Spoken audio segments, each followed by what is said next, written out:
Welcome everybody to MU Delegate Conference 2023. I'm delighted to be standing here as your General Secretary. It was such a privilege to be elected, and I take my responsibility to members very seriously. We're showing our collective strength as a union. We're in some very high-profile disputes at the moment, including with the BPI representing the major record labels, the Royal Opera House, and we're still in consultation with the BBC to avoid job cuts.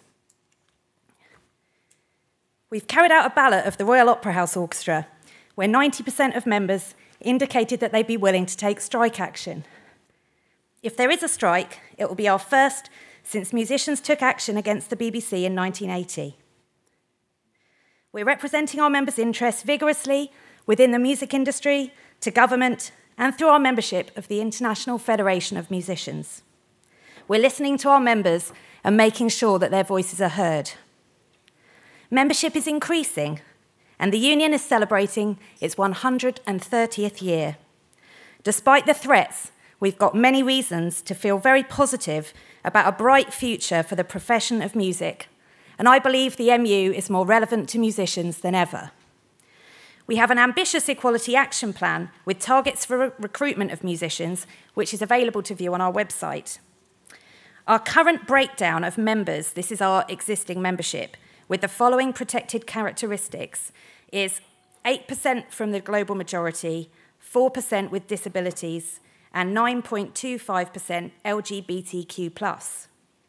John Smith will remember when we started collecting diversity monitoring information from members and what a mountain it seemed to climb at that point when we began with nothing.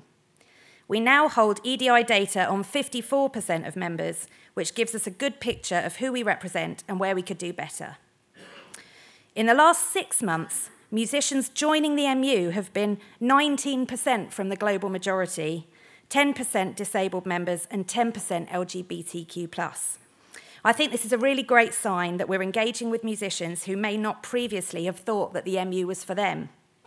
Another crucial policy area, which is very close to my heart, we're keeping up to date with technological change, and we're negotiating deals to ensure that our members are fairly paid for new uses of their work. We're still leading the charge on fair remuneration from music streaming, and the government are convening a working group to look at this issue, which is a really big step forward.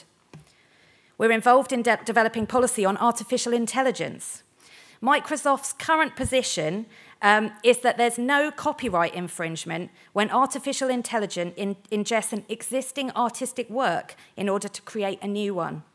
We must defend and improve copyright and once again take on the large international interest groups in order to ensure that our members are paid properly and they get the royalties they deserve. Meanwhile, our brilliant activists and officials continue to fight for better paying conditions across the music industry, the arts sector, and education, defending jobs and representing our freelance members. Thank you all for coming.